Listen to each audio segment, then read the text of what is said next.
Primeiramente, eu sou Maíra Castanheiro, eu fiz a graduação de História na Universidade Federal do Recôncavo da Bahia, fui da primeira turma, é uma universidade criada no programa do governo Lula, de 2006, e aí eu fui da primeira turma, e me formei em História, e no meu TCC, né, meu trabalho de conclusão de curso, que foi em 2010, foi já sobre a história da poesia marginal na cidade de Salvador, capital da Bahia. Depois que eu me formei em História pela Universidade Federal do Recôncavo, eu fui morar no México, e, bom, lá desde o México eu participei do Programa Nacional de Apoio à Pesquisa da Biblioteca Nacional do Brasil, que fica no Rio de Janeiro, e aí eu fiquei um ano como bolsista e pesquisadora e fiz trabalho de arquivo diretamente com as fontes primárias. Então, digamos que eu estou pesquisando a poesia marginal desde 2007, mais ou menos. Já faz um tempo, e antes de eu começar a entrar diretamente assim no assunto, eu quero contar para vocês a história da minha história com a poesia marginal, que eu acho que faz muito sentido, principalmente pensando que nós estamos na Universidade da UDESC, que tem uma linha de programa de história muito voltada para a história do tempo presente. E aí, estudar a poesia marginal faz muito sentido, e eu contar a minha história em relação à história da poesia marginal também. Mas antes de eu começar mesmo a falar tudo, eu gostaria de que algumas pessoas, pelo menos, pode ser pelo chat, ou mesmo levantar a mão e falar, do que é que vocês sabem sobre poesia marginal, né? O que é que vocês conhecem sobre poesia marginal? Quando fala poesia marginal, o que é que vocês pensam sobre isso? Eu gostaria, para eu entender quais são, eu quero entender aí o que é que vocês têm em mente sobre isso da poesia marginal antes de eu começar a falar. Não se acanhem, podem falar o que vocês tiverem em mente mesmo. Rubem levantou a mão, né? Pode falar, Rubem. Está desligado o seu microfone. Boa tarde, Maíra. Boa tarde. Olha, para mim, na verdade, vai ser uma recapitulação, né? Porque eu tive contato muito pouco, na verdade, com a poesia marginal quando eu fiz a minha licenciatura em letras há alguns anos, né? Então, na verdade, vai ser mais uma oportunidade, né, de, por um lado, relembrar certamente coisas que eu vi e, por outro lado, conhecer coisas novas. Eu estou nesse patamar no momento, né? Massa! Tem Gabriele falando aqui no chat, que também não é leiga no assunto. O André falou que também não tem conhecimento sobre o tema. O João Pedro trouxe agora uma colocação bem importante. Acho que o rap pode ser um exemplo atual de poesia marginal. Eu vou falar sobre isso. Tem a ver e não tem. A poesia marginal de hoje, atual, hoje, né, 2020, ano de 2021, ela tem um caráter diferente em relação à poesia marginal que eu vou trazer aqui da ditadura militar, embora elas tenham uma continuidade. Eu, como pesquisadora desse tema, enxergo uma continuidade nesses processos, e eu vou chegar a explicar aí. Bom, realmente, a poesia marginal ela ainda é muito pouco estudada na academia. E na história, então, a gente quase não tem literatura produzida em relação à história da poesia marginal. O que é que nós temos de relevância na academia publicado sobre a poesia marginal? Um é o livro da Heloísa Buarque de Holanda, mas é da área da crítica literária, que aí ela tem um livro Desbunde, ela criou a primeira antologia da poesia marginal, que se chama 26 Poetas Hoje. Já na década de 70, a Heloísa Buarque de Holanda, como escritora, crítica literária e uma acadêmica da Universidade Federal do Rio de Janeiro, já começou a olhar para esse grupo e já estudar esse grupo, e já publicar esse grupo, já publicar sobre esse grupo. Então, a Heloísa Buarque de Holanda foi super importante para que a poesia marginal entrasse na academia. Ela foi a primeira ponte, né? Só que ela faz isso dentro da crítica literária, do curso de letras.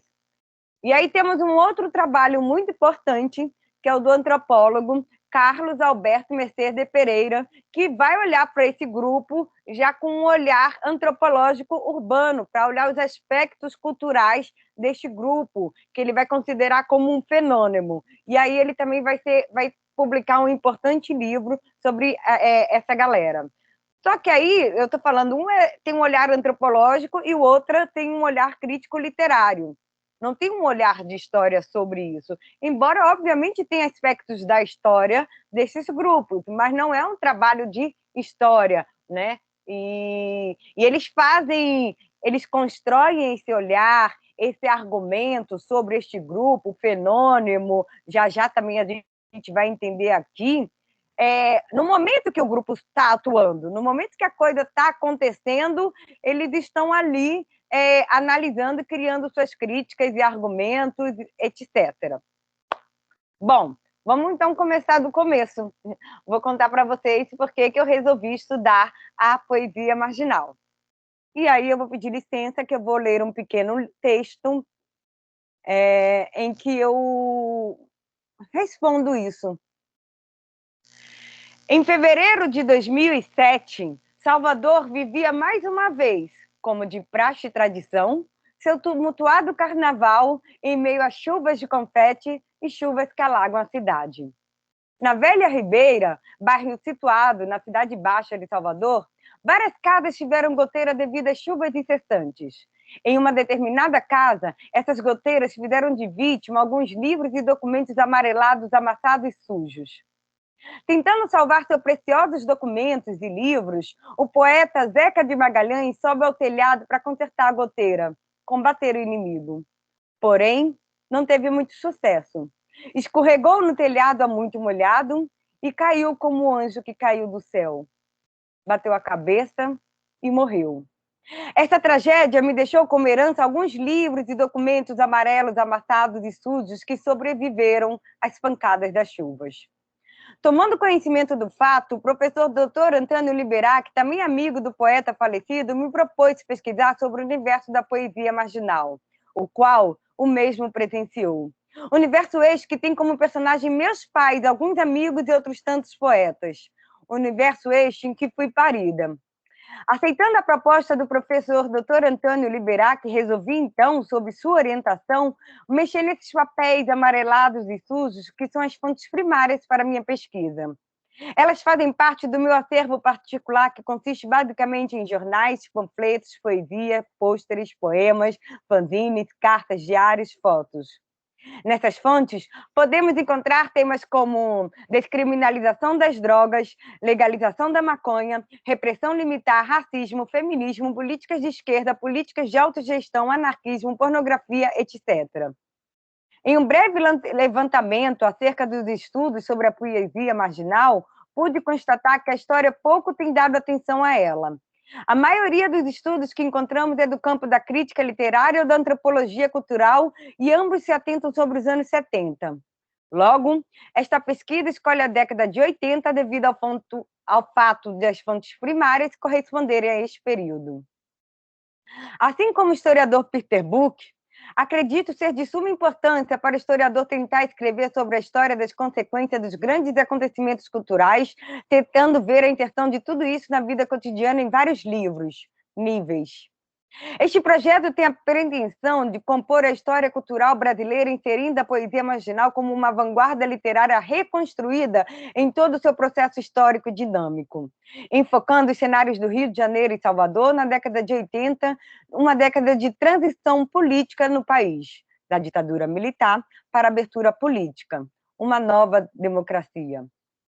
Portanto, esta pesquisa tem a pretensão de contar a história desses poetas, poetas das praças, hospícios, estradas, marginais ou não, alternativos por opção ou imposição, ou ainda como consequência de suas ideias. Então, eu li só um pequeno trecho para explicar que foi assim que nasceu, então, a ideia de eu pesquisar a poesia marginal. Eu sou filha de poetas marginais, o meu pai ele era da poesia marginal e a minha mãe era da poesia pornográfica, e eles atuaram nas cidades do Rio de Janeiro, em Salvador, nos anos finais da ditadura militar. O meu pai chegou a ser preso durante a ditadura militar por recitar em praça pública, porque as poesias sempre traziam temas como sexo, drogas, política de esquerda, criticando a ditadura. Então, diante da censura, muitos deles foram presos, e teve um certo episódio que meu pai foi preso e o Jorge Amado saiu publicamente em defesa desses poetas marginais que foram presos, e um deles era meu pai. Bom, então eu cresci nesse meio da poesia marginal, sou de 84, então cresci nesse meio da poesia marginal. Quando meu pai faleceu em 2007, eu já estava na faculdade de História, e foi exatamente como eu contei aqui nesse texto. Ele foi subir para consertar o telhado, porque estava molhando os documentos que ele sempre guardou com muito carinho. E que documentos são esses? São as próprias publicações dos poetas, que eram amigos dele, dos poetas que ele foi conhecido.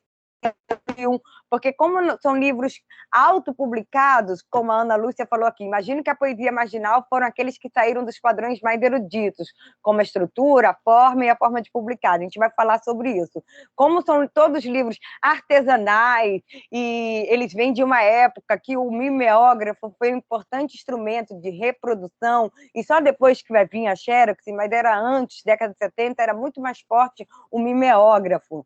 Então, meu pai guardava com muito carinho e com muito respeito e importância histórica daqueles documentos. Ele já via nisso, né, que ele era um acervo, ele guardava isso como um acervo, de fato. E aí, como estava tendo goteira lá em casa e a chuva molhando, ele foi consertar a goteira e morreu. Nisso que ele morreu, ficaram todos aqueles papéis sujos, amarelados e tal, não sei o quê. Aí logo a família falou, não, deixa com Maíra, que Maíra guarda tudo, e eu, pronto, guardei. E nisso, a faculdade ficou sabendo da morte do meu pai, porque saiu na televisão, saiu nos jornais, a cremação dele foi filmada ao vivo pela TVE do Estado da Bahia.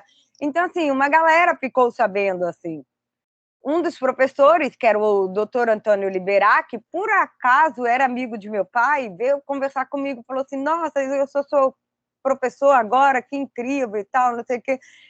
E aí, quando ele soube que eu tinha herdado todos esses documentos, ele falou assim, cara, você tem que estudar sobre isso, sobre essa galera. Essa galera, ninguém conta a história dessa galera, e você tem as fontes. Vamos olhar para essas fontes e vamos estudar isso. E aí me propôs um projeto de pesquisa, e eu fui bolsista PIBIC com ele, e comecei a estudar isso, e aí, bom, foi o meu TCC, e rendeu capítulo de um livro. Esse meu trabalho, eu publiquei o capítulo no livro, que é um livro de Nas Margens do Tempo, História em Construção, que tem vários historiadores, vários artigos, e tem o meu aqui. E depois eu fui fazer essa pesquisa da Biblioteca Nacional, que também rendeu no ensaio.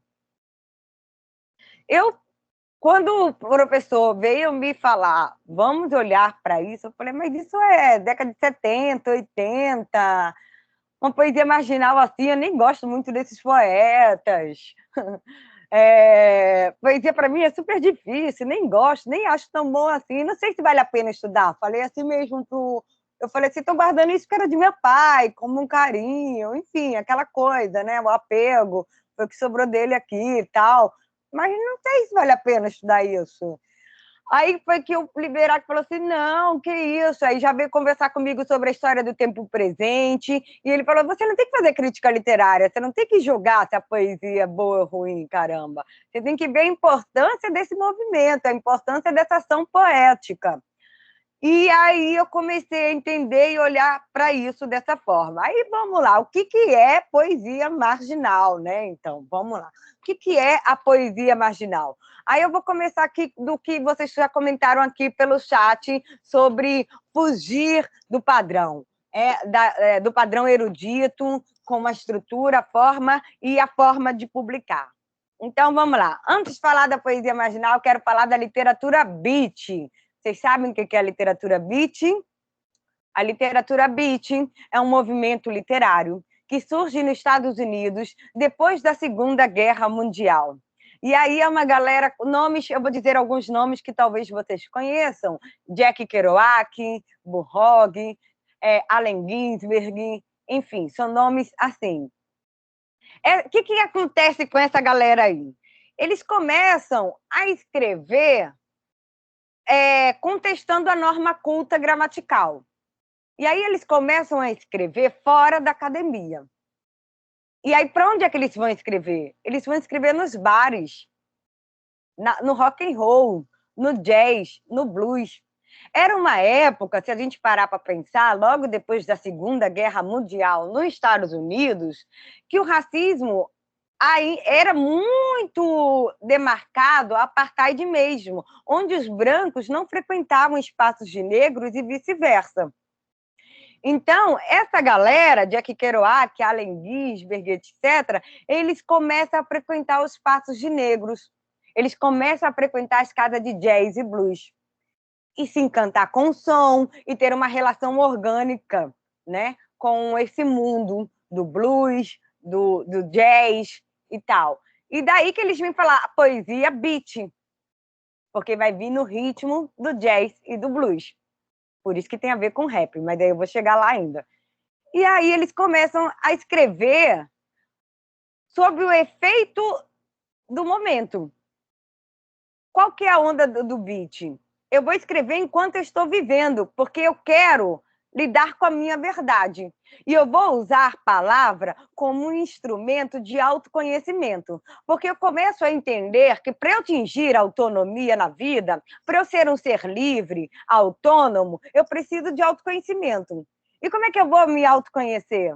Fazendo autoanálise. Mas como é que eu faço essa autoanálise? Ocupando-me de mim mesmo. E como é que eu faço isso? Lidando com a minha verdade, lidando com as minhas sombras. E eu, como escritor, vou usar a palavra como instrumento para o meu autoconhecimento, para a minha emancipação.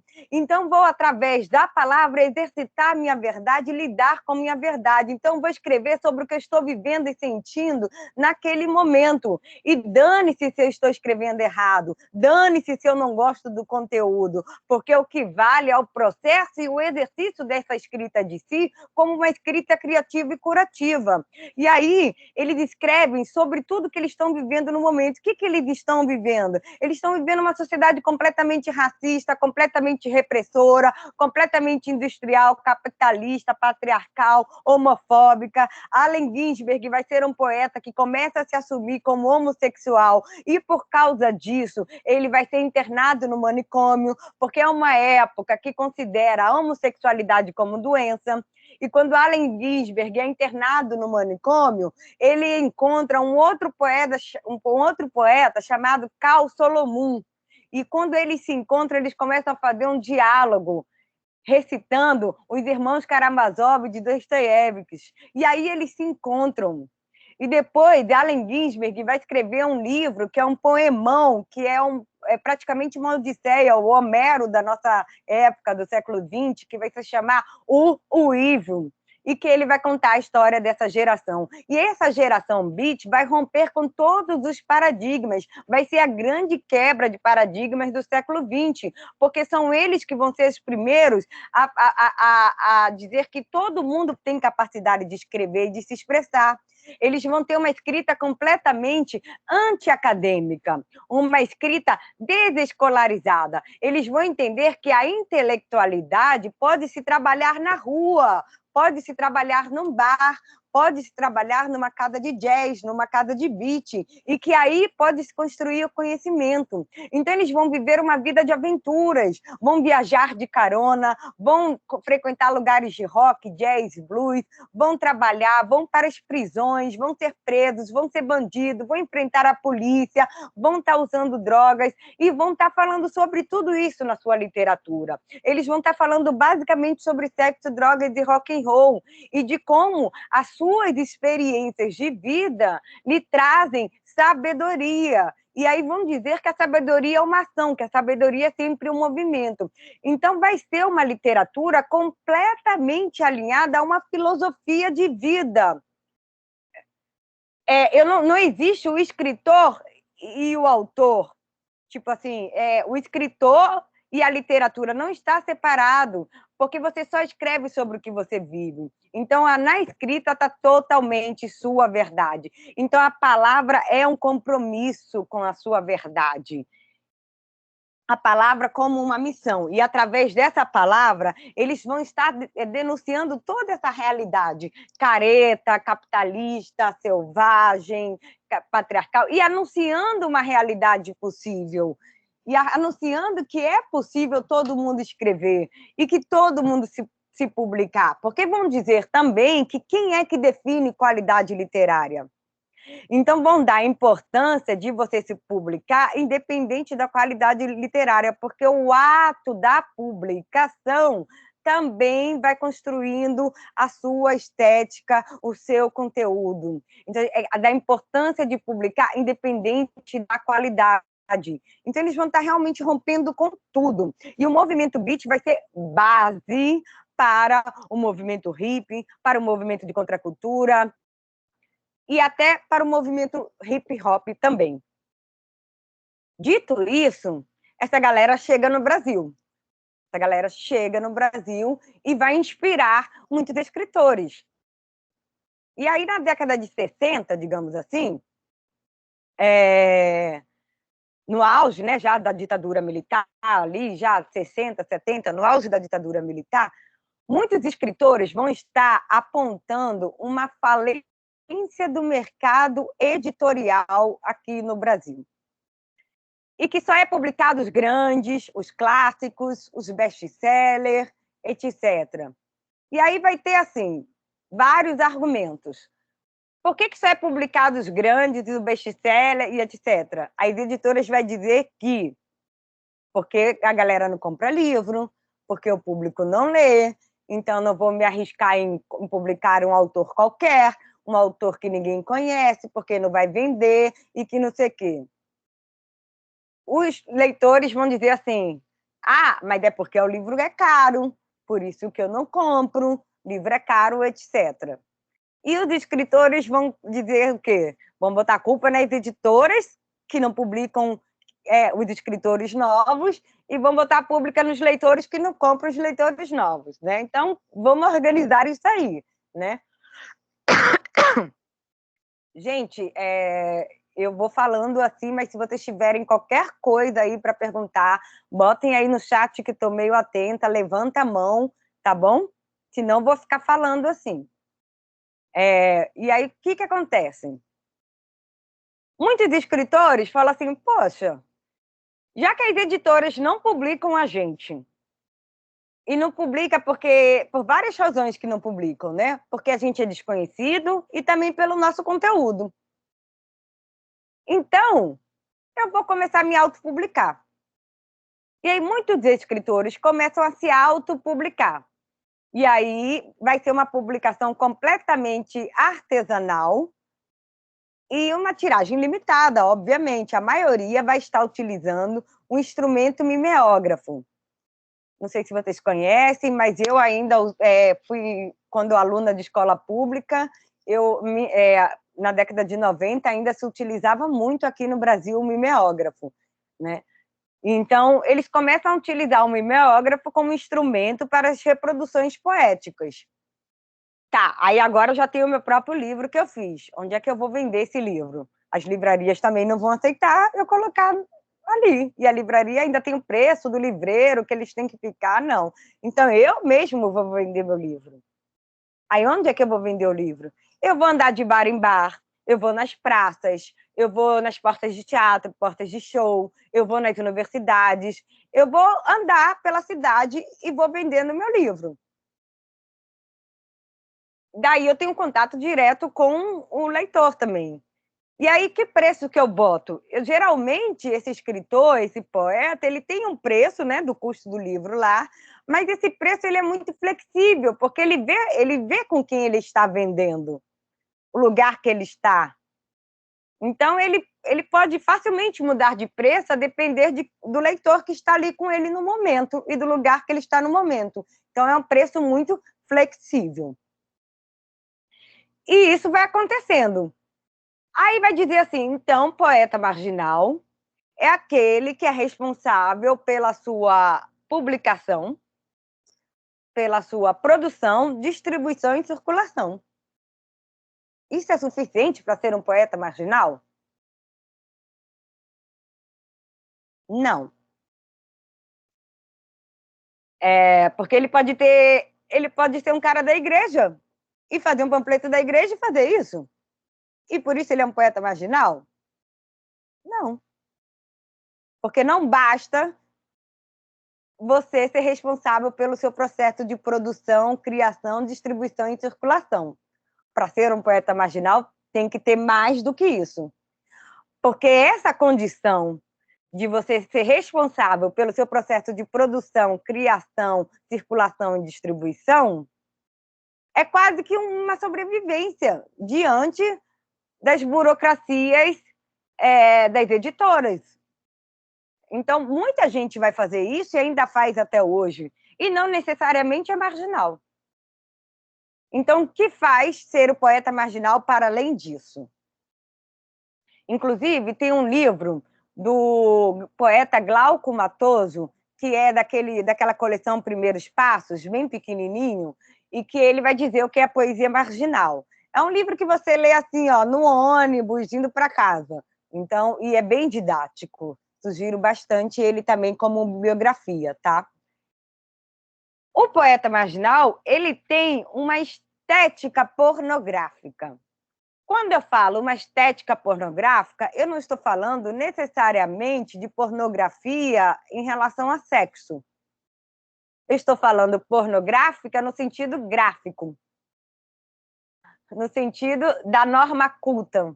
É uma palavra completamente desescolarizada, anti-acadêmica e que não respeita, que não obedece às normas cultas gramaticais.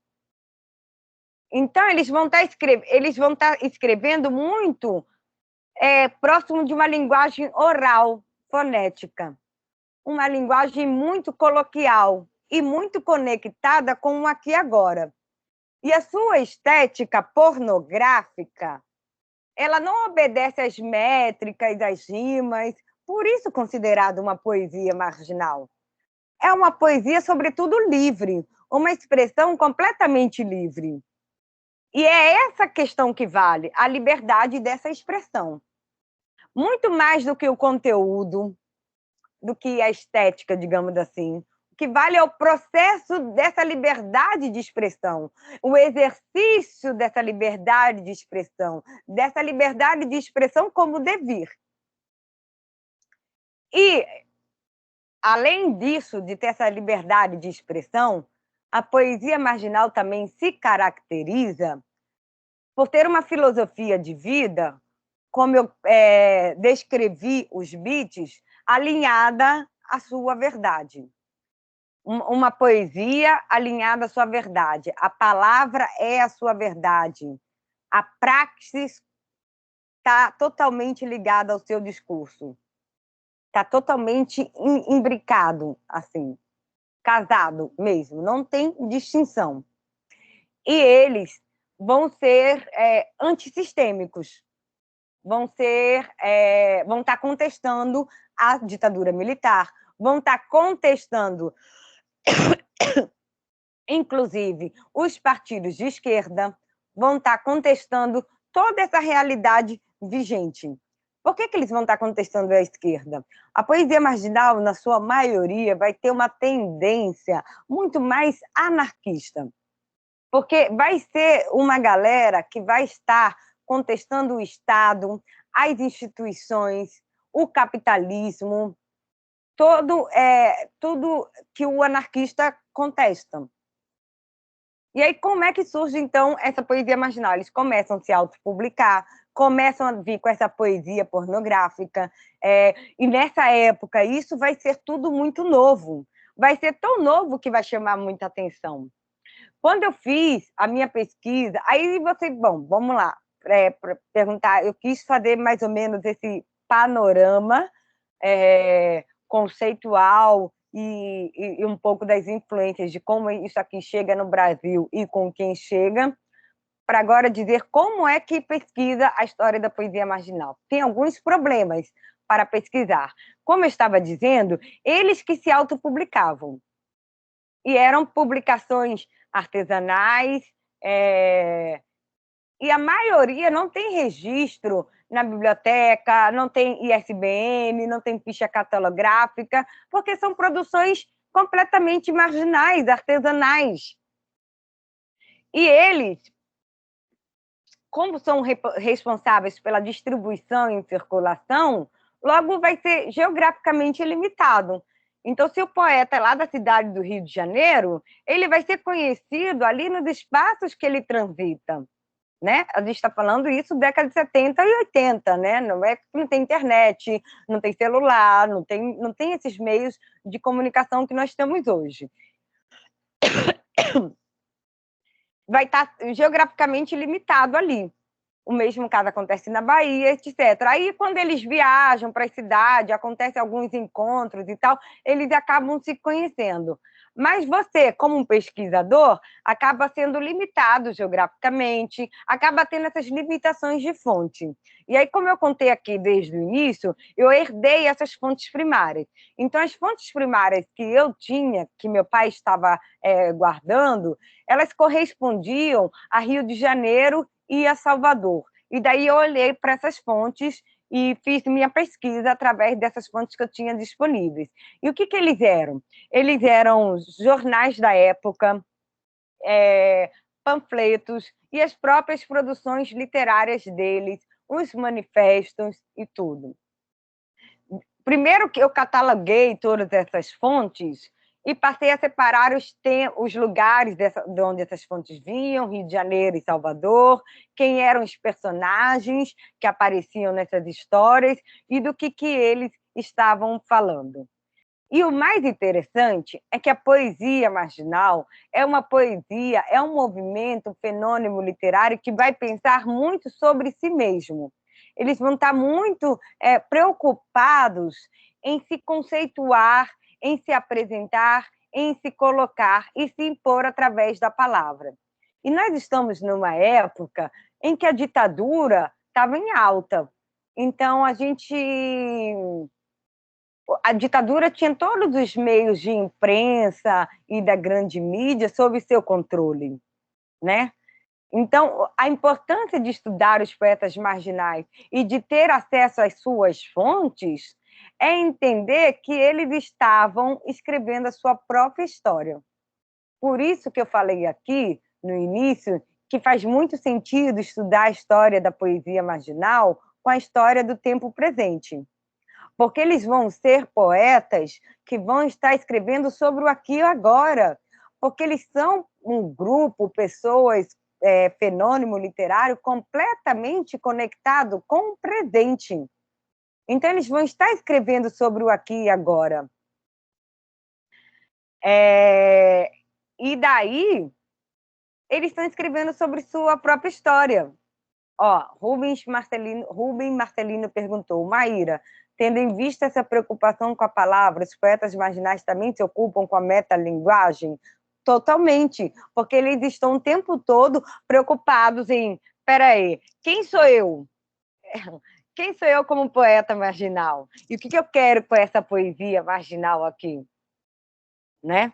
Qual é a minha palavra? Qual é o poder da minha palavra? A palavra como missão. E eles vão defender a arte como um artefato de revolução, trabalho e linguagem. Para o poeta marginal, não existe uma arte que não seja política. E como a arte é política, você tem o dever, a obrigação de torná-la acessível. E é isso que o poeta marginal faz.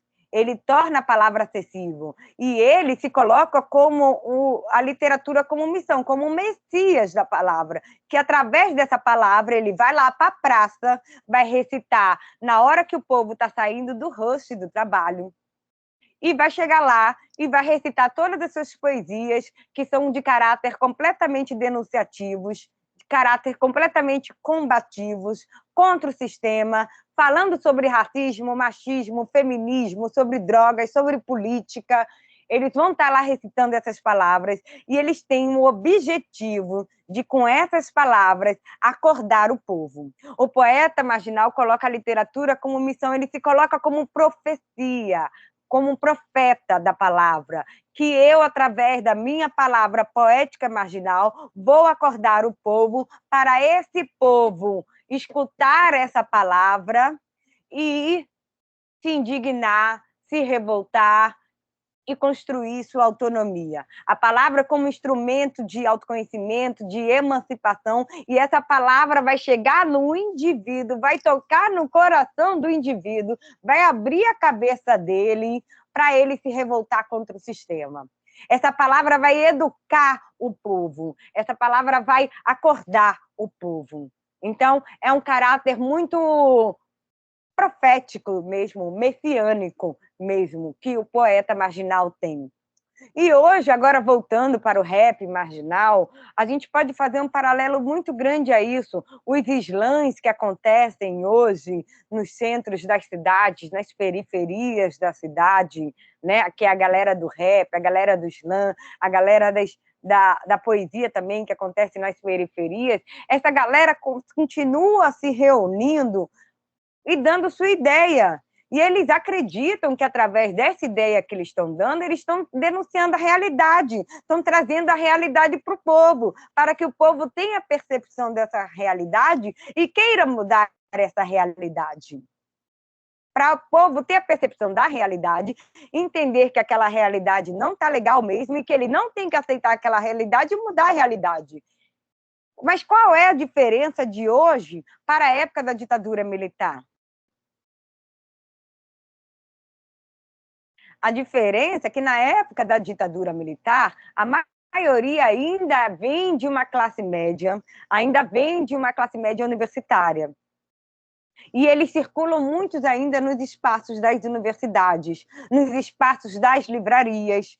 É uma época que a galera circula muito nas livrarias para fazerem recitais, para fazerem os coquetéis das publicações poéticas marginais.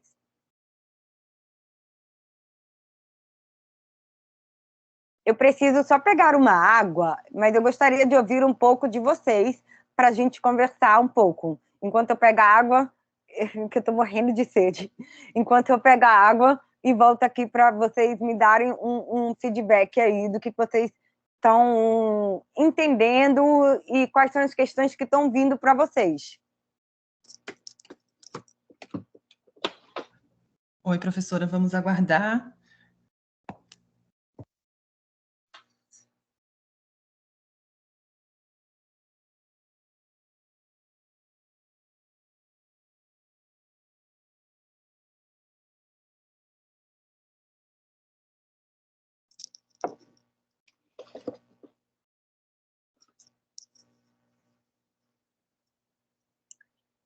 Está fazendo tudo sentido? Vamos lá, como é que está sendo? Então, vamos lá. Também, na década de 70 e 80, a grande imprensa, por incrível que pareça, a imprensa vai estar pautando a poesia marginal. Nós vamos ter, eu pesquisei, quando eu fui bolsista da Biblioteca Nacional do Brasil, e eu fiz diretamente pesquisa com as fontes primárias. E aí eu pesquisei vários jornais da época e encontrei muitas publicações no Jornal do Brasil, que até então era o maior jornal do Brasil. E encontrei mais de 38 publicações falando, matérias grandes, falando sobre a poesia marginal. E o mais interessante é que quando se fala na imprensa sobre a poesia marginal... Preciso beber água.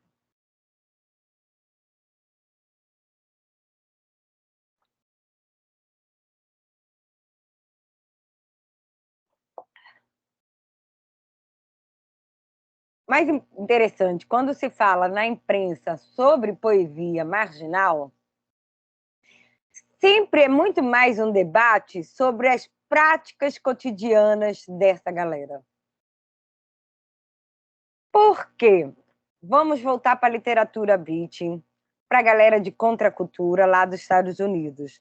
É uma época da Guerra Fria, né? Acaba a Segunda Guerra Mundial e aí o mundo fica polarizado, ficam os grandes dois blocos do capitalismo e do socialismo, vai ter a Guerra Fria, e nos Estados Unidos uma galera vai começar a contestar isso, né? Que vai ser a galera do movimento hippie, da contracultura, também vai ser a galera dos Panteras Negras, a galera do movimento negro, a galera do rock, do rap, enfim, vai ter muita gente contestando esse sistema capitalista, contestando essas guerras. E aí eles vão estar trazendo o quê? O uso da maconha, o uso do LSD, vários instrumentos que eles vão considerar de autoconhecimento mesmo, né? A maconha, de transcendência e de liberdade, e também instrumentos para trabalhar sua espiritualidade e sua sexualidade, enfim. Isso começa a acontecer, assim, vários grupos, né, de várias categorias. E o que eles vão estar trazendo? A grande importância de você ter práticas cotidianas antissistêmicas. A contracultura, o movimento hippie, vai trazer muito isso, de você fazer a revolução no dia a dia, que são as micro-revoluções. E o poeta marginal, ele vai trazer muito isso na sua poesia e nas suas práticas poéticas cotidianas, porque vai ser um fenômeno literário que vai trazer autonomia como a maior pauta. E para eu construir autonomia, vai ser através das minhas práticas cotidianas, vai ser através da maneira como eu vivo, como eu me coloco no mundo. Então, eu preciso, no dia a dia, ser antissistêmico. Eu preciso, no dia a dia, praticar as coisas que eu acredito. Ser coerente com os meus princípios. Lidar com a minha verdade. E aí a maioria anarquista não vai votar, vai morar em comunidade, mesmo que seja comunidade urbana, não vai trabalhar de carteira assinada, vai ter uma galera que vai ter uma série de práticas antissistêmicas mesmo, vão estar fumando maconha, vão abertamente, falando sobre maconha abertamente, falando sobre o uso de drogas abertamente, contestando toda essa discriminação em relação às drogas, toda essa proibição em relação às drogas. Então, eles vão estar trazendo a importância das práticas cotidianas revolucionárias. Mais do que acreditar no Estado, do que acreditar no voto, do que acreditar em organizações políticas. Os poetas marginais vão estar trazendo a política para a prática cotidiana. E a palavra como principal instrumento de revolução, artefato de trabalho e linguagem. Outro comentário aqui bem interessante, peraí, deixa eu ver se eu consigo ler. Essa relação entre poesia, política e academia posta em foco por esses autores sugere que a libertação da norma padrão da gramática simbolicamente anuncia também a libertação de estruturas sociopolíticas limitantes, as quais mantêm no ostracismo justamente as pessoas que habitam espaços do nascimento marginal, do nascimento da poesia marginal. bares, periferias, casas de show, etc. Exatamente isso, perfeito comentário. A poesia marginal, ela traz a possibilidade de todo mundo construir seu conhecimento, de todo mundo tomar sua palavra de assalto e, através da sua palavra, você se impor, você se construir. E não existe a palavra certa. Todo mundo fala, todo mundo escreve, todo mundo se comunica, né? E aí a gente também pode fazer um paralelo a isso com o repente, também, com o cordel, né? Então, que a gente pode ver como nós sempre tivemos na história várias palavras marginalizadas, mas que sempre vieram do povo como uma maneira de construir a própria história, como uma maneira de construir a sua própria narrativa, dentro da sua própria linguagem. A Priscila comenta que a arte-poesia, como extensa nas ruas, oferece também essa ideia do acessível? Com certeza, Priscila. Com certeza. Até porque o stencil faz parte dessa cultura urbana de estar se colocando, né? De estar rompendo os paradigmas do que é arte, a pichação, o grafite, o stencil, são artes urbanas que vão estar contestando principalmente as artes eruditas, né? Digamos assim.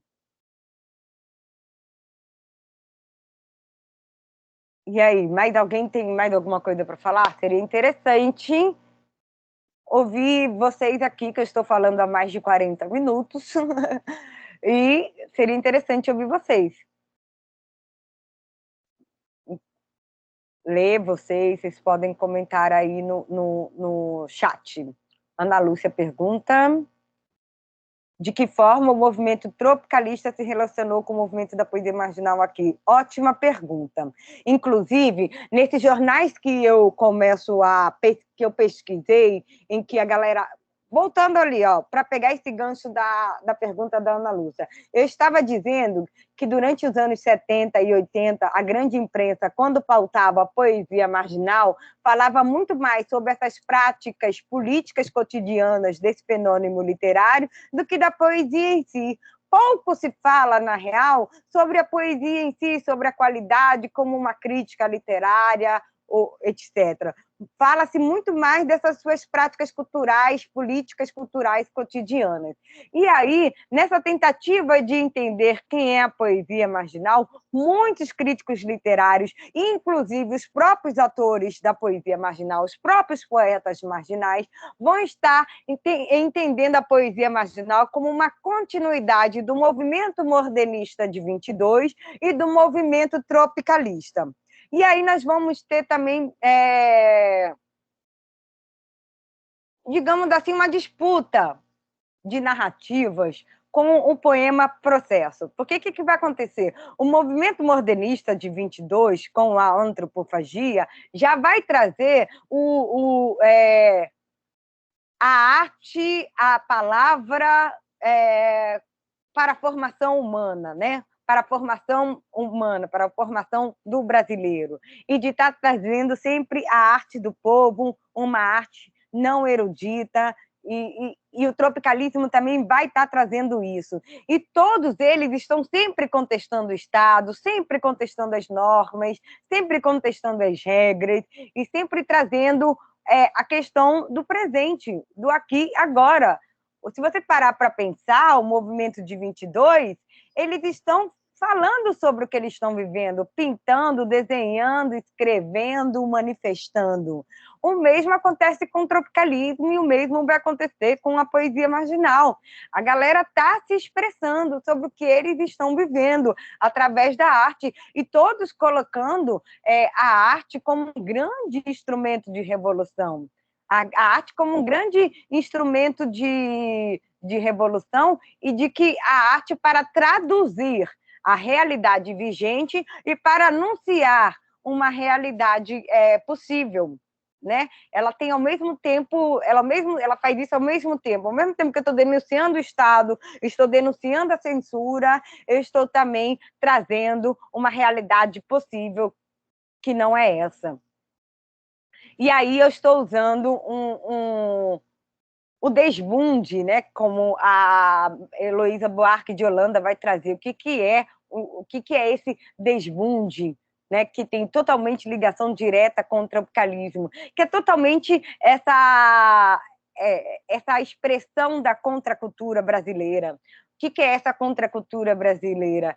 É uma cultura que a própria palavra já diz, fica muito explícito, né? Contracultura. É uma cultura que está o quê? Enfrentando essa cultura erudita, essa cultura careta, essa cultura conservadora, essa cultura branca, porque eu estou trazendo elementos da cultura negra, eu estou trazendo elementos da cultura indígena, eu estou trazendo elementos da cultura América Latina, e eu estou fazendo tudo isso junto e misturado, porque eu sou antropofágico, porque eu sou tropical e porque eu sou marginal. Isso vai ser assim a grande expressão mesmo da arte contemporânea aí do século XX, que vai estar escrevendo muito a história do Brasil e traduzindo muito a história do Brasil nas suas expressões artísticas, e todas elas são políticas. São artes que não tem nem cabimento separar da política. E não tem nem cabimento separar a obra e o autor mesmo. Eles vão estar trazendo essa discussão, desde o modernismo de 22, vão estar trazendo essa responsabilidade que o artista tem com a sua expressão, porque o que ele expressa é o que ele vive. Que a poesia marginal vai ser tão debatida na imprensa, porque estamos em plena ditadura militar e a galera está trazendo práticas políticas cotidianas, está em comunicação direta com o povo, porque eles não estão nas universidades, apesar de eles, a maioria, ser de classe média, branca e vir da universidade, ter rompido com a universidade, etc., eles estão em contato direto com o povo. Então, eles estão falando ali a verdade para o povo. Aquilo que não está saindo no jornal, aquilo que não está saindo na televisão, aquilo que não está saindo na rádio, está saindo aqui da minha voz, no olho, direto com o povo. E isso toca, e isso assusta. Então, por isso que vai ser considerado um grande fenômeno literário, porque, peraí, essa galera se autopublica, mimeografando, vai para a rua e vende. E aí eles começam a vender muito. Tem poetas que vendem de 2 a 3 mil exemplares de suas produções poéticas. E aí é por isso que vai chamar tanta atenção. Por isso que vai chamar tanta atenção. E eles vão dizer, tá vendo? Pensa, gente, é década de 70, eles vão dizer, tá vendo? Olha como eu escrevo. Qualquer um pode escrever. E você escrever e publicar tem uma grande potência, porque o exercício da escrita de si, o exercício da escrita criativa curativa, ela é uma ferramenta poderosíssima para o autoconhecimento e para a autonomia.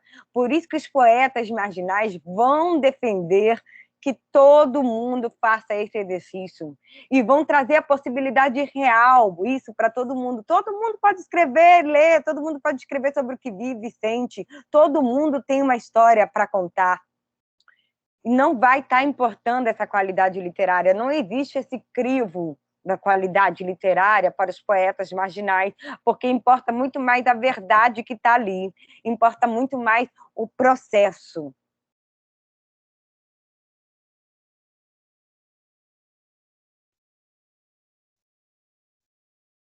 Então, galera, de fato revolucionário, super revolucionário. Eu costumo dizer que, na minha opinião, nos meus estudos, a poesia marginal vai ser a grande quebra paradigma, né? A literatura beat e a poesia marginal vai ser a grande quebra de paradigma do século XX.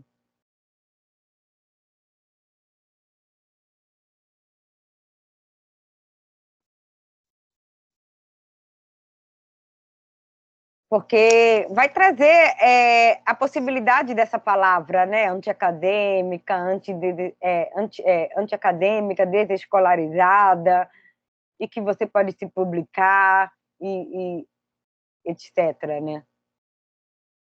E aí, como são livros artesanais também, era muito difícil da censurar, né? Porque eles não poderiam ir numa livraria tomar os livros.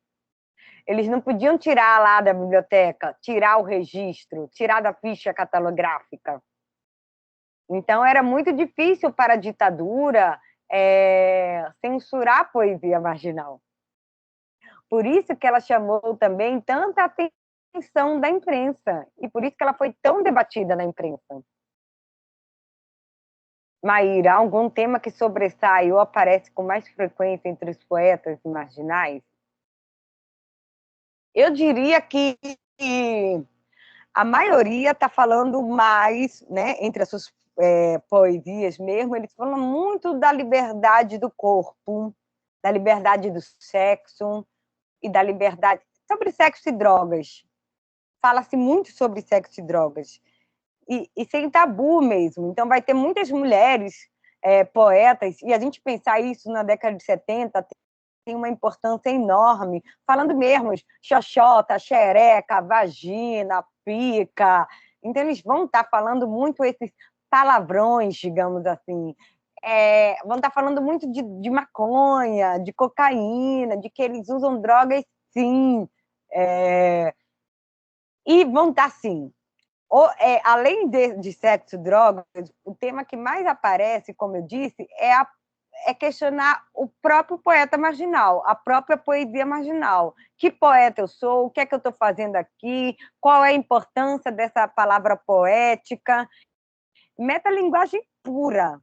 Priscila comenta. A potência também está nessa tarefa do poeta poder escolher as palavras certas que toquem todos de forma universal. Exatamente, que é o que o rap faz muito hoje, né? Os slams fazem muito hoje. E aí, se a gente parar para pensar, isso está muito ligado também ao modo, digamos assim, do que os filósofos gregos faziam na Grécia clássica, né? Que se reuniam em praça para estarem filosofando sobre si, na ágora, né? E só que a poesia marginal vai ter a praça como sua grande ágora, né? As grandes praças urbanas, né? Para estarem recitando suas poesias.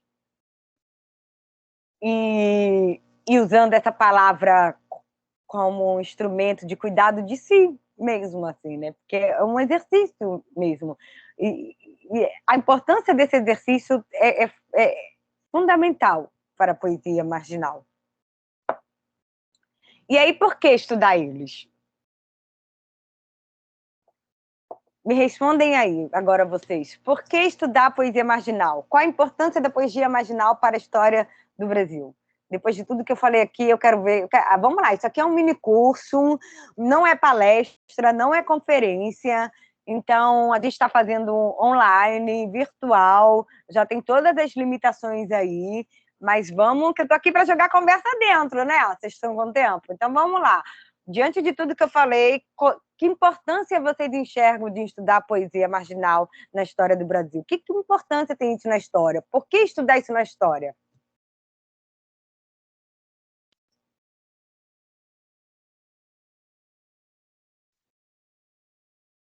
Vou fazer o seguinte, enquanto vocês estão pensando, eu vou ao banheiro fazer xixi. E na volta eu quero vir ver aqui bastante coisa no chat, viu, galera? Para e pense aí, qual é a importância de estudar a história da poesia marginal? Por que estudar a história da poesia marginal?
Voltei.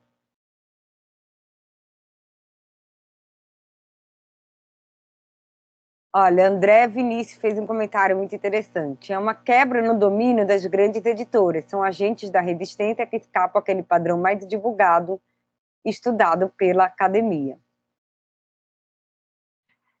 É uma produção completamente anticapitalista também, né? A própria produção poética marginal, né? Não só no seu conteúdo, mas também no seu fazer poético, né? Na hora de estar construindo o seu livreto lá, o seu produto, porque totalmente anticapitalista, porque ele faz de uma forma completamente artesanal e ele mesmo que distribui, vende, circula, ele é responsável por todo o seu processo, né? João Pedro também comenta, acho bem importante e interessante esse assunto. Estamos tendo uma nova grande onda de conservadorismo e é bom repensar esses movimentos que se levantaram anteriormente contra os absurdos de maneira voluntária. Exatamente. E a gente parar para pensar aqui na ditadura, como as suas produções são completamente artesanais, ter acesso a esse material é importantíssimo para a gente entender como culturalmente estavam inseridos esse movimento numa época tão pesada que foi na história do nosso país, né? A ditadura militar foi uma época muito pesada e estudar a história marginal é estudar a história da ditadura militar a partir de um viés político-cultural, né? A partir de um viés político-cultural. E aí, aí você vai me perguntar onde ter acesso a essas fontes. É difícil ter acesso a essas fontes. Vocês podem encontrar no arquivo da Biblioteca Nacional e também tem um arquivo... Ai, me ocorreu o nome agora aqui, cara. Mas tem tipo... não vou lembrar agora, galera, mas depois eu vou... Tem alguns arquivos de cultura, arquivos de imprensa alternativa no Rio de Janeiro, em que você pode estar encontrando essas produções poéticas marginais para estar estudando, para estar vendo. Vou ver se eu consigo compartilhar aqui com vocês algumas imagens que eu tenho desses arquivos. Ana Lúcia, peraí, deixa eu ler o comentário de Ana Lúcia. Eu penso muito em sobreviver a uma história única contada pelos poderes dominantes. Saber que houve resistência e ter para onde recorrer quando os momentos voltam a ser sombrios. Foi exatamente isso que eu disse, Ana Lúcia, que estudar os poetas marginais, olhar para suas produções poéticas, olhar para essas fontes que eles produziram, é ter um novo olhar da ditadura militar. Porque a ditadura militar, a gente tem, pela censura, limitações para estudar uma época, né? Que sofreu muita censura. Então, a gente acaba tendo limitações. Então, quando a gente vai esmiuçar essas fontes, que são documentos amarelados, amassados e sujos, vai vendo essa micro-história, é que a gente vai estar entendendo a macro-história. A poesia marginal, ela se insere na micro-história, porque são grupos que a gente vai pegando pequenos personagens, pequenos grupos, e elencando personagens desses pequenos grupos para entender como é que estava acontecendo a cena alternativa dessa época. Como é que essa galera criou estratégias de sobrevivência, estratégias de luta, estratégias de criação? Como é que numa época de ditadura militar eu vou ser poeta e falar de maconha, e falar de sexo, e falar de drogas, e falar de rock and roll, e conseguir sobreviver da minha produção poética marginal? Quando tem a ditadura comendo solto por aí. Então, estudar este fenômeno literário é entender quais foram as estratégias que essa galera criou. É entender a sua relação subjetiva com a verdade. É uma história da relação entre verdade e subjetividade a partir da poesia marginal.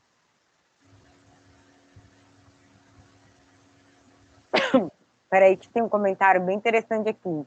João Pedro comenta, muito interessante também estudar esses movimentos fora das grandes capitais que viviam em ebulição cultural. Aqui em Brusque do Vale do Itajaí, uma cidade muito conservadora, tivemos durante a ditadura de 64 a revista Cogumelo Atômico, teve repercussão nacional.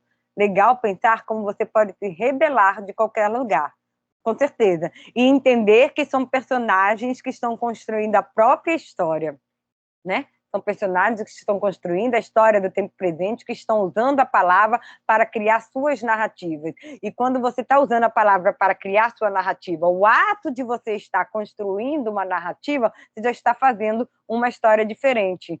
Porque você sabe que se você não escrever a sua história, você não vai ser contado, né? Então, sempre a necessidade de contar sua própria história é um ato político, né? Romper esse silêncio é um ato político, é se colocar politicamente no mundo, quando você está escrevendo a sua própria história. Porque você sabe que muitas vezes você pertence a grupos ou categorias que não vai estar que não vai ser contada pela história. E se você não contar, quem vai contar?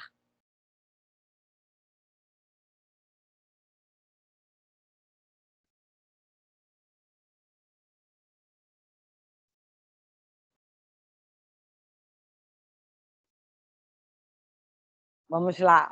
Parece que a linguagem do erotismo e de promoção das experiências do uso de drogas tem bastante a ver com a questão sobre o autoconhecimento. Isso é completamente diferente das cooptações dessas temáticas pelo mercado midiático atualmente. Acho que aí reside um dos motivos para estudar a poesia marginal. Movimentos podem ser cooptados pelo poder e manipulados para fins de preservação do status quo. Ótimo comentário, Rubem. A gente está numa época, né? Estou falando década de 60 e 70, né? Dessa época, em que, como eu trouxe o exemplo dos Estados Unidos, na Europa também, e em muitos lugares aqui da América Latina, vai estar tendo muito essa discussão sobre sexo e drogas. E da liberdade do corpo e da liberdade do uso de drogas. E se a gente parar para pensar, o uso de drogas é muito antigo, né? Desde que o homem existe, que existe um uso de drogas. Só que a proibição é muito nova, né? O uso de drogas é antigo pra caralho, assim, mas a proibição é muito nova. E na década de 60 que vai acontecer mesmo uma grande proibição das drogas, né? E que o Brasil ele é pioneiro, viu, galera? Para vocês saberem, tem um livro muito interessante que não tem muito a ver com esse assunto, mas está paralelo a tudo isso que nós estamos falando, que é de uma historiadora chamada Luísa Saage. Se chama Fumo de Negro e a Criminalização da Maconha no Pós-Abolição, que o Brasil vai ser pioneiro internacional no proibicionismo, para proibir a maconha por questões completamente fundadas no racismo. Né? Porque via que a maconha era instrumento da galera negra, um instrumento recreativo, um instrumento espiritual, um instrumento, enfim, de diversão e de religiosidade também. Então, a galera vai ver isso como um grande perigo e vai proibir a maconha aqui no Brasil e vai ser proibida no mundo inteiro. E na década de 60, por conta da insurgência de tantos movimentos, como eu citei aqui, da contracultura, basicamente, movimento hippie, rock, movimento... Os Panteras Negras também. As Panteras Negras têm uma grande importância, que é um movimento negro nos Estados Unidos, armado, politicamente organizado. E aí a galera assim, caralho, como é que a gente vai frear esse movimento? E a galera usa LSD, não quer ir para a guerra. A galera fuma um beck, não quer ir para a guerra. E acha a guerra ainda estúpida, não está querendo comprar essa briga. E aí como é que o Estado vai convencer essa galera? Hein? Como é que vai acontecer isso? Aí vai ter Richard Nixon, né, o grande presidente dos Estados Unidos, que vai dizer que o grande problema das drogas é o quê? É a droga. Vai inventar a droga como um grande problema, não tem nenhuma evidência científica baseada totalmente em fake news e vai colocar maconha e o LSD como as grandes drogas perigosas e como o inimigo número 1 dos Estados Unidos. E aí começa a vir essa repressão forte pra caramba. E eu estou contando isso para vocês entenderem como é muito novo isso na história da humanidade, a repressão pelas drogas. E ela acontece para justificar a repressão desses grupos. A repressão das drogas ela acontece muito mais para reprimir as ideias utópicas, para reprimir as ideias malucas, para reprimir as ideias contra o sistema.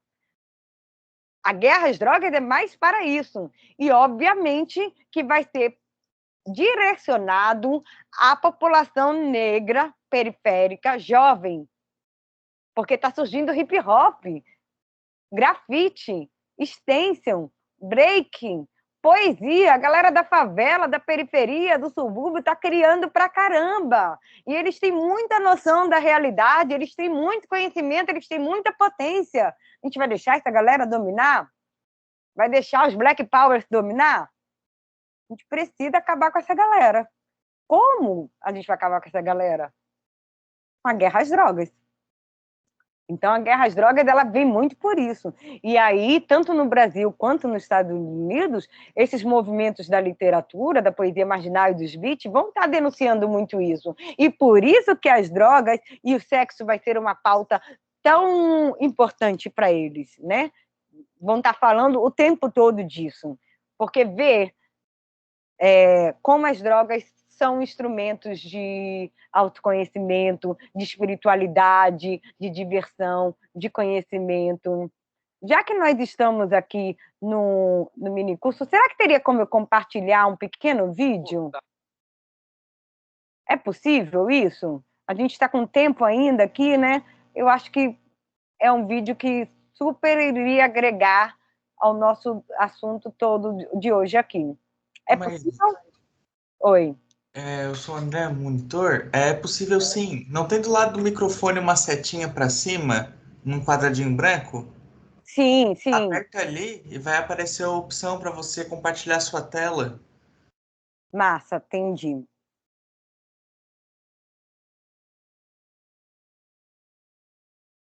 Deixa eu ver.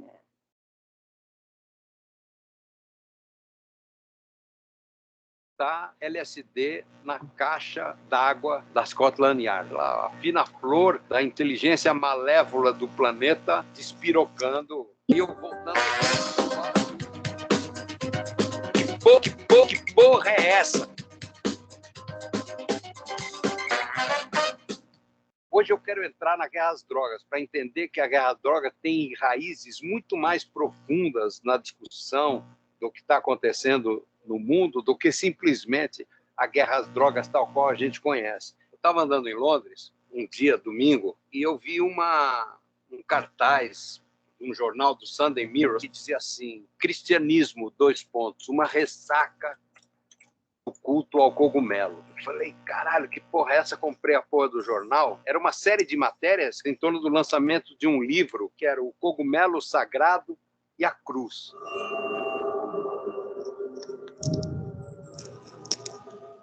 De um cara chamado John Allegro, era um cara da academia, e ele foi pesquisar nos textos originais das religiões e chegou à conclusão que todas as religiões praticamente, e sobretudo o cristianismo, estavam baseados no culto ao cogumelo, ou seja, você tomar o cogumelo sagrado e com isso mergulhar e descobrir Deus. Era que isso foi falsificado completamente no processo da religião católica, que transformou o cogumelo numa hóstia de farinha transgênica. Ele dizia que Jesus era o cogumelo, e tem um monte de imagens disso.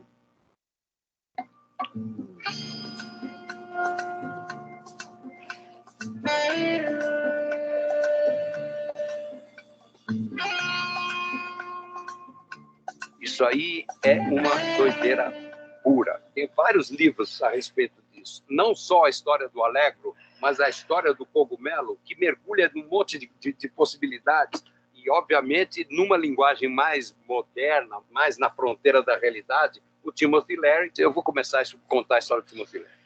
O Timothy Leary, que eu citei aqui, é esse cara aqui, era um professor de psicologia de Harvard. E ele era um cara muito jovem, candidato a prêmio Nobel de Psicologia. E ele resolveu introduzir LSD na cadeira de psicologia dele. O LSD não era proibido, não era droga, não tinha nenhuma legislação contra o LSD. E ele conseguiu grana e levavam as pessoas, os alunos, todos para o Golfo do México, num lugar paradisíaco, uma praia linda, para tomar ácido, para se descobrir, para se conhecer melhor antes de começar a querer conhecer, entender os outros e curar os outros. Imagina só que loucura, um professor de psicologia dando LSD para todos os alunos como parte do currículo da Universidade de Harvard. O LSD vira uma droga, vira uma coisa proibida, esse cara acabou sendo preso, fugiu da cadeia, uma manobra louquíssima, e foi para a Argélia ficar com os Black Panthers que estavam exilados na Argélia.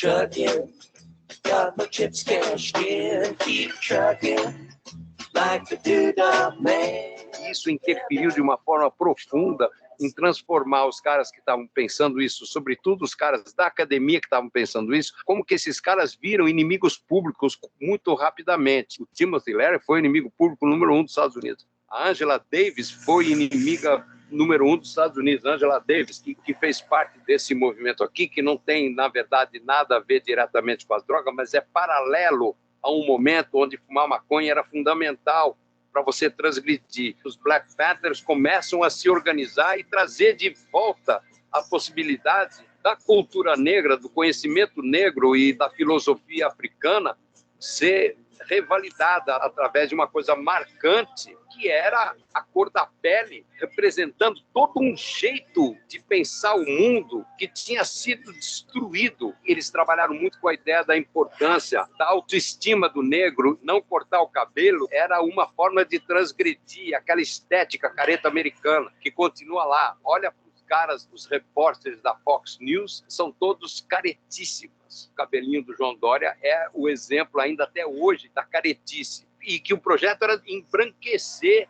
a negritude do planeta. Esse era o projeto. Capitalista, selvagem, industrial, dinheiro colocado no altar em vez de Ubuntu.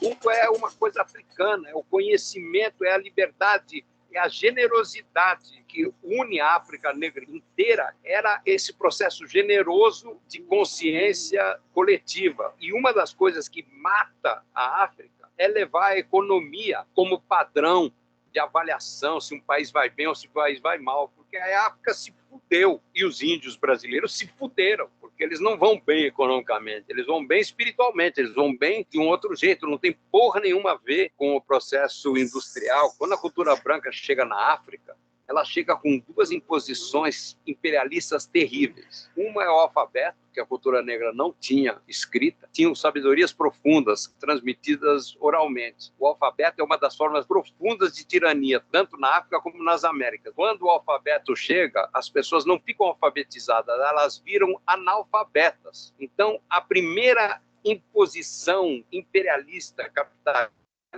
é transformar todo mundo em idiota porque não sabia ler e escrever e obriga todo mundo a cair na caretice da escrita. A segunda questão terrível é introduzir a fronteira. Não tinha fronteira. Os povos indígenas das Américas e os povos negros africanos e os povos negros muçulmanos eram nômades, não tinham fronteiras. A ideia de estabelecer um alfabeto, um lugar que tem alfabeto e que tem fronteiras, destrói o espírito africano, destrói o espírito americano profundamente. Isso resultou em que a população carcerária dos Estados Unidos e do Brasil é majoritariamente negra de uma forma absurda, uma forma que a história não tem como perdoar. É imperdoável o que está sendo construído. E o exemplo mais louco disso é essa história do Rafael, que a gente está vivendo agora. Um cara que foi preso no meio do movimento de protestos de rua que explodiu nos centros urbanos do Brasil inteiro. Ele tinha um pinho-sol e depois foi preso com algumas gramas de maconha e com algumas gramas de cocaína que ele diz que foram plantadas na mochila dele. Como a gente sabe direitinho como a polícia funciona, eu acredito muito mais nessa versão. Agora, 9 gramas de cocaína, 0,6 gramas de maconha e um pinho-sol não pode resultar em 11 anos de cadeia. Isso é um negócio completo, é uma palhaçada. Em algum momento, a justiça brasileira vai ter que pedir desculpa para essas coisas. Os brancos malucos que pensaram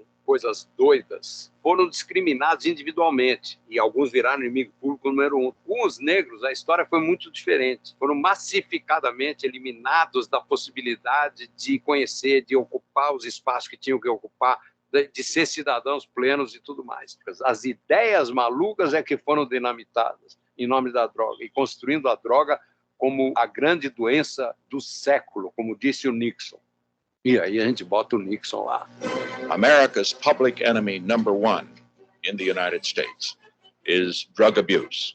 É a mesma coisa que está acontecendo hoje com a maconha. A maconha medicinal é bombardeada pela indústria farmacêutica. Uma das brigas sérias sobre a questão da legalização da maconha é legalizar o plantio, porque a maconha você pode cultivá-la dentro da tua casa. Você poder plantar a sua maconha e usar a maconha do ponto de vista medicinal. Medicinal do ponto de vista de curar uma porrada de doenças e medicinal do ponto de vista de curar o espírito.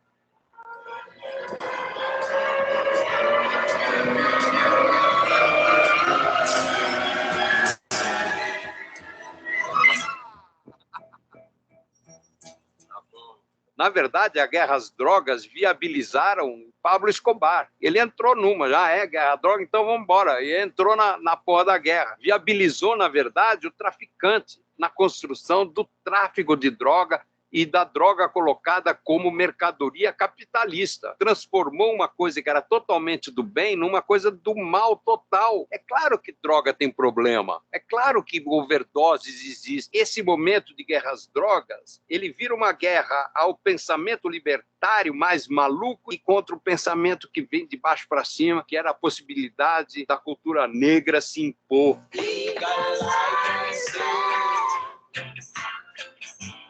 Eu fiquei muito feliz de ver que as ideias que eu defendi nesse último vídeo caem num momento muito interessante para que a gente, de fato, comece a olhar para esse novo mundo possível como uma coisa legal. Eu estou me desafiando, me reconstruindo aqui para ver como é que a gente avança nessas ideias e ver se a gente, de fato, reintroduz na política a possibilidade de dar uma puta virada de paradigma nas caretices que está rolando pelo mundo afora. Então é isso. A semana que vem tem bem mais. Vamos avançando. Beijo para todo mundo. Então, galera, trouxe esse vídeo do Cláudio Prado, porque ele é super didático, né? E ele constrói de uma maneira muito legal essas questões do tempo presente, desde lá atrás, de como está configurada essa guerra às drogas. E por que eu estou falando disso em relação à poesia marginal e à literatura beat? Porque os beats e os poetas marginais vão ser os primeiros a saírem do armário, digamos assim. Né? Os músicos também, mas eles vão estar falando disso.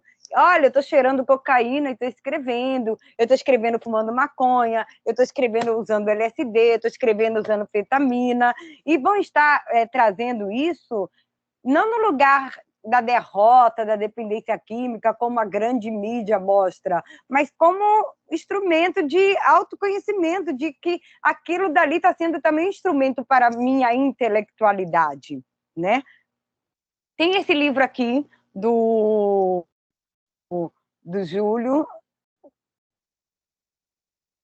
Desculpa, eu nem vi que minha câmera estava desligada, galera, desculpa. Tem esse livro aqui do Júlio Delmanto, História Social do LSD no Brasil, da editora Elefante, e eu recomendo muito vocês, fala bastante sobre a contracultura. Tá aí já o link, vocês pediram o link do vídeo, tá aí. Rubem comentou que, desde a antiguidade, a escrita é um privilégio do poder imperial e centralizado, servindo para sistematizar e pausterizar, inclusive, o saber popular. Exatamente, também tem isso. É por isso que a importância da poesia marginal, como eu disse, porque eles trazem completamente mesmo essa possibilidade real de que você pode, sim, falar e construir seu conhecimento através da sua fala, né? E o poeta marginal, como eu estava dizendo, que traz nas suas práticas cotidianas, as suas práticas cotidianas são práticas políticas, né? Porque ele não vai acreditar, ele não acredita no Estado, e muito menos nos partidos políticos, mesmo de esquerda. A poesia marginal, em sua maioria, vai estar já, desde a década de 70, questionando a esquerda. Nós temos o Manifesto dos Poetas na Praça de Salvador, de 1979, onde eles já estão fazendo uma super crítica aos partidos de esquerda. Deixa eu ver se eu acho aqui para vocês umas imagens aqui, ó. Tá aparecendo aí, galera? Esse é um cartaz de um festival da poesia de janeiro de 86, 9 e 10, na Praça da Piedade, e que eles faziam com colagens, com poesia, e aí muito interessante que eles tomavam a praça para ficar fazendo poesia, e tinha criança, tinha mulher grávida, negros, gays, era super diversificado. Vou tentar mostrar, isso é da galera de Salvador. Olha aqui, esse é um tipo de poema de um poeta marginal da década de 70 do Rio de Janeiro. Você me faz febril nesse poema. Olha como está aqui o Mi, já faz, que é como se fala, né? Eles estão muito mais conectados a uma linguagem fonética mesmo. E aí já vem o poema. Aí vocês vão entender por que é marginal. Com as massas tudo, sem as massas nada. Ou amassa tudo, ou não amassa nada. Esse aqui é um cartaz, digamos assim, poético dos poemas urbanos do poeta Samaral, grande poeta marginal da década de 70. Aqui também, olha, já sobre a maconha também, que eles distribuíam. Descrime, analisar, descriminalizar a planta, plantar a vida. E aí veja bem como é a parte gráfica, todo feito à mão, de uma maneira realmente muito artesanal. Olha aqui também do Samaral, do ano de 79. Me sinto exilado, asilado, ilhado no meu próprio país. Aqui a gente pode ver bem uma mensagem sobre a ditadura militar, podemos ver bem como está escrito aqui, ó, me sinto, né, que seria considerado errado, digamos assim. Então, eles trazem essa importância dessa linguagem mesmo conectada à fonética. Esse aqui é o Manifesto por Poesia Revolucionária dos Poetas na Praça, de 1979, onde eles aqui dizem mesmo quais são seus propósitos. É um manifesto. Quem somos nós, quais são seus propósitos, e nesse manifesto eles já estão criticando bastante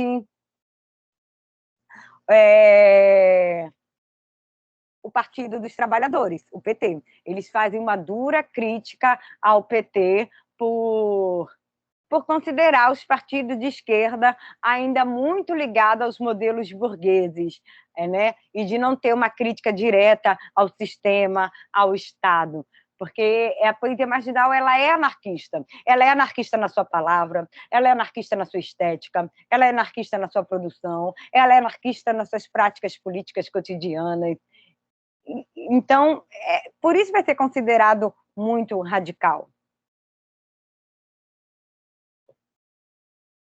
Bom, estou vendo que já está sendo circulado a lista de presença. Assinem aí, galera. Eu preciso de um retorno de vocês para a gente encerrar o nosso mini curso. Antes de a gente encerrar, seria muito legal que cada um falasse um pouquinho o que foi, porque a maioria de vocês falaram no início que não tinha conhecimento sobre o assunto. Como é que foi? Eu gostaria muito de ouvir ou ler um feedback, principalmente ouvir, né? Vocês podem ligar a câmera rapidinho e falar, né? Eu vou passar aqui no chat, eu tenho alguns artigos publicados sobre a história da poesia marginal de maneira livre no meu site. Vou passar aqui alguns para vocês. Tem um que eu escrevi que é a formação humana desde o ponto de vista dos poetas marginais, e nesse artigo eu falo de uma maneira mais filosófica, eu aproximo a poesia marginal a uma filosofia socrática de viver. Porque qual que é a filosofia socrática, né? É uma filosofia buscada para a autonomia, para o autoconhecimento. E aí Sócrates vai dizer o quê? Que para você ter liberdade, você precisa de autonomia, para autonomia você precisa de ter autoconhecimento.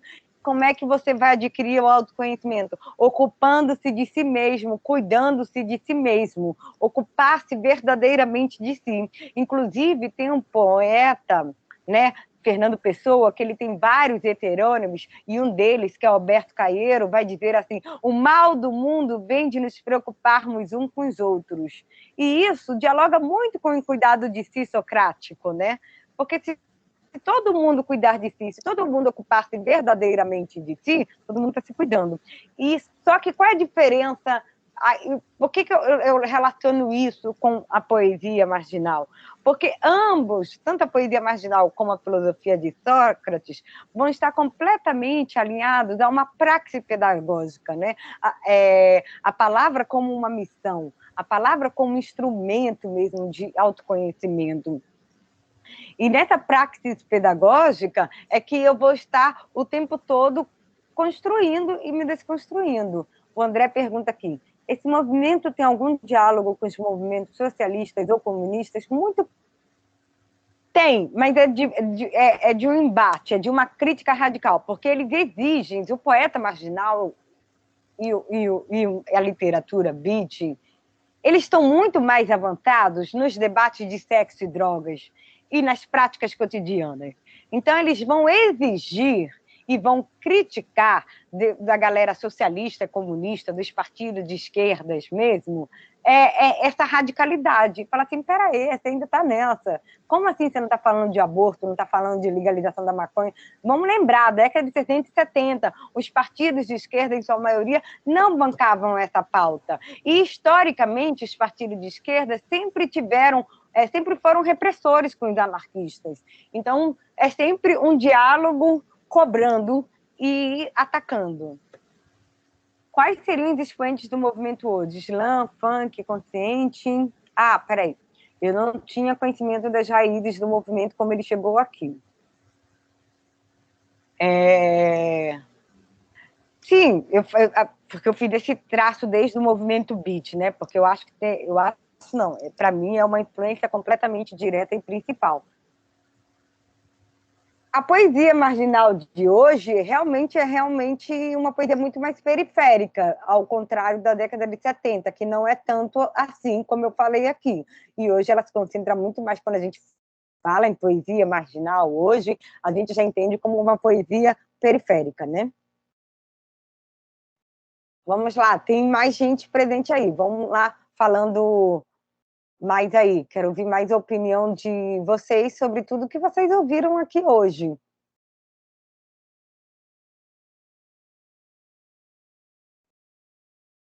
Eu vou colocar mais no chat mais 2 artigos meus sobre a poesia marginal. Um é um diálogo entre a poesia marginal e a educação. A poesia marginal como uma praxis pedagógica desescolarizada. Olha, o Rafael fala: até hoje, alguns partidos de esquerda não pautam essas pautas por serem populares na sociedade. Exatamente, Rafa. Priscila. Como está a poesia marginal no virtual, com esse poder de alcance muito maior que antes? Cara, desde a época que surgem os blogs, né?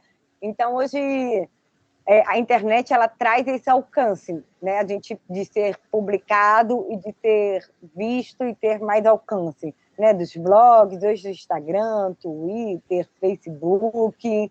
Eu digo que a poesia marginal abriu essas portas lá atrás, na década de 70 e 70, quando começou a publicar si mesmo. Aí os blogs, com o advento da internet, vieram os blogs, né?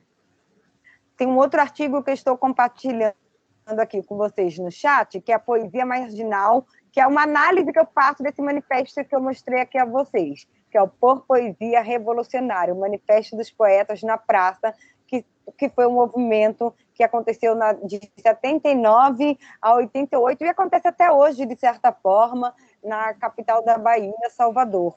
Um movimento que tem uma grande importância histórica para o movimento da poesia marginal. Eu estou vendo agora que o Rubem está com a mão levantada. É isso mesmo? Isso. Não, Maíra, para dizer que para mim foi bastante gratificante, né, a tua exposição. Gostei bastante das características que você apresenta muito bem da poesia marginal, né? É bastante esclarecedor mesmo, né? A questão do uso da linguagem, a linguagem como libertação, né? De estruturas que tolhem o indivíduo, né? Principalmente o indivíduo, certos indivíduos localizados socialmente, né? À margem do poder e tal.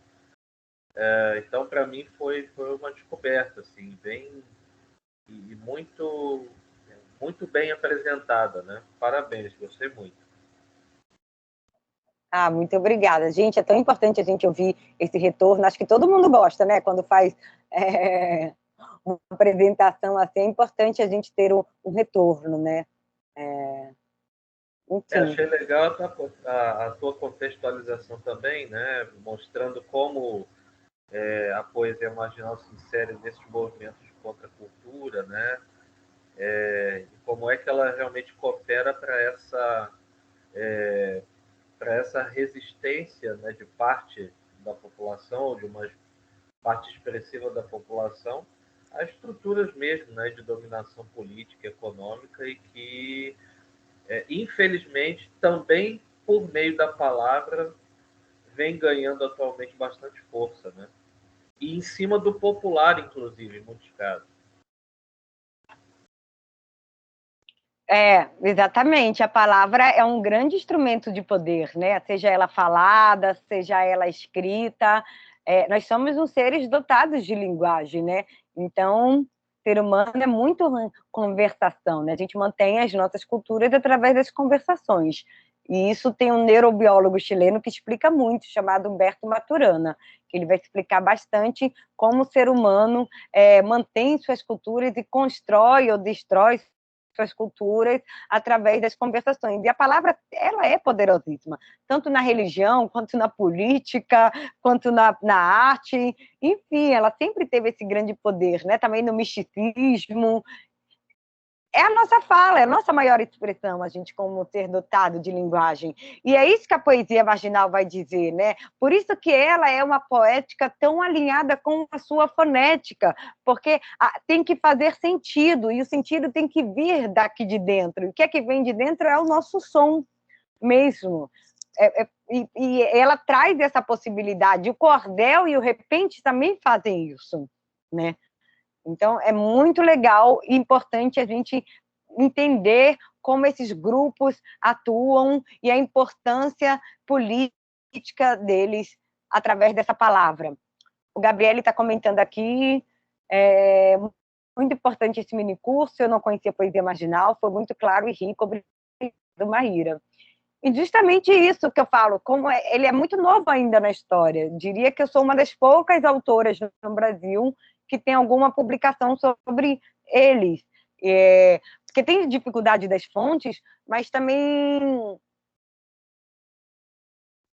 tem a história do tempo presente no Brasil ainda é muito recente também. Então, é uma história ainda muito recente, né? Muito do tempo presente, que a gente está muito em construção. Quando eu comecei a estudar, realmente não tinha nada na história. Hoje eu já não sei se tem outras pessoas estudando. João Pedro fala, também achei muito esclarecedor, estou pensando em trabalhar esse assunto, mas ainda não estudei direito ainda, eu curti bastante. Então, coloquei aqui para vocês alguns links de alguns artigos que eu publico no meu site, e não são artigos, digamos assim, que eu escrevo com tanta preocupação acadêmica, que é onde eu busco uma escrita mais livre. Mas eu tenho meus trabalhos acadêmicos, tenho um ensaio publicado da Biblioteca Nacional, que foi essa pesquisa que eu fiz analisando a imprensa, a poesia marginal na imprensa. E aí vocês encontram no meu Lattes, também se botar Maíra Castanheira Magalhães de Moraes, poesia marginal no Google, acha isso. Paralelo a isso, eu também sou uma escritora, sou escritora beat, e por ser uma escritora beat, escrevo muito alinhada com a minha verdade, com a minha vida. E aí vou aproveitar para me despedir de vocês, para falar que eu tenho esse livro aqui, que está à venda, Diário de uma Mãe Conheira. Eu sou mãe também, então Diário de uma Mãe Conheira, e que tem bastante exercício de história aqui também, de microhistória. Eu faço essa discussão com a microhistória, com a história do tempo presente, e de romper o silêncio como um ato político, porque daí o que acontece? Como eu sempre li os e sempre estudei a poesia marginal, a maioria dos personagens são homens, e que sem nenhum pudor falam sobre sexo, drogas e rock and roll, sobre suas experiências sexuais, sobre suas experiências com drogas. E eu fiquei, caraca, cadê as mulheres, cadê as mães que fazem isso, sabe? Então, foi daí que surgiu esse Diário de uma Mãe Conheira também, como exercício de escrita de si, de escrita criativa, curativa, e é como eu falo, está muito alinhado a pesquisa com a minha vida, então é totalmente marginal também, assim. E aí, claro, né, para vocês verem, por causa desse livro, eu perdi a guarda da minha filha, não consigo dar aula como professora. Por quê? Porque eu sou mulher-mãe, não aceito uma mulher-mãe falando de sexo, drogas e rock and roll em pleno século XXI, né? E aí eu fico pensando, caraca, então imagina para essa galera da poesia marginal, em plena década de 70, em plena ditadura militar, as mulheres recitavam grávidas, fumando maconha, às vezes de topless. Cara, assim, tem uma importância imensa mesmo isso. Rubem, pela expressão da sexualidade por mulheres é um outro olhar, sempre, né? Sempre. Estamos chegando ao final, galera. Vocês podem aí dar mais um retorno, porque eu estou vendo que tem bastante gente aqui que não falou nada, né? Deem aí um sinal de vida aí, galera.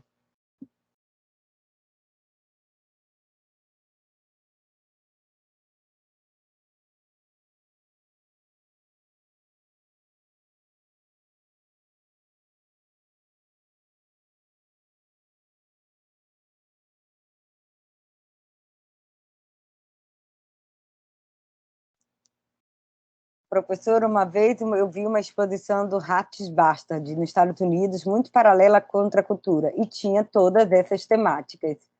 Exatamente, é bem isso que eu estava aqui falando, né?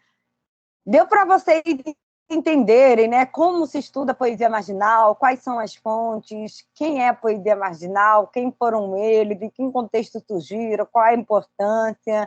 Vou brincar agora a professorinha mesmo, assim. Deu para vocês entenderem tudo isso? Deu para compreender a narrativa que eu fiz? Ou ficou confuso, tudo junto, misturado? Porque como é tudo junto e misturado, fica difícil também separar, mas eu tentei ser mais didática, né? Muito obrigada a vocês que estão participando e interagindo. É muito importante essa interação, porque, gente, odeio esse negócio de online, mas é o que tem para hoje, né? Então, eu tenho muitas dificuldades com esse negócio online, porque sou muito do ao vivo. Do ao vivo, com certeza, eu ia arrancar bastante de vocês, assim, e teria feito dinâmica e de atividades, porque eu também sou muito do teatro. Então, é isso.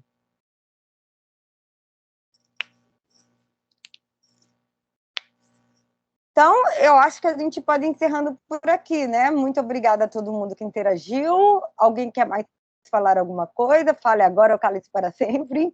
Vocês podem me acompanhar também no Instagram, é o @Diário de uma Mãe Conheira. Estou sempre por lá. Eu agradeço muito a presença de todo mundo, agradeço muito a interação também de vocês.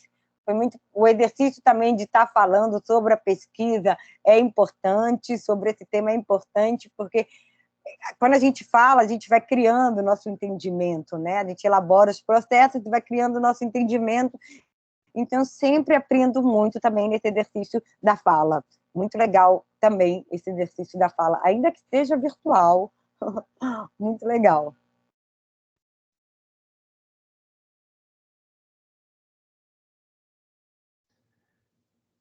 Acredito que agora podemos Mais algumas perguntas? Já estamos encerrando, então, o minicurso. Agradecemos a presença de vocês, a participação de todos. Muito obrigada, professora. Gostamos muito de sua pesquisa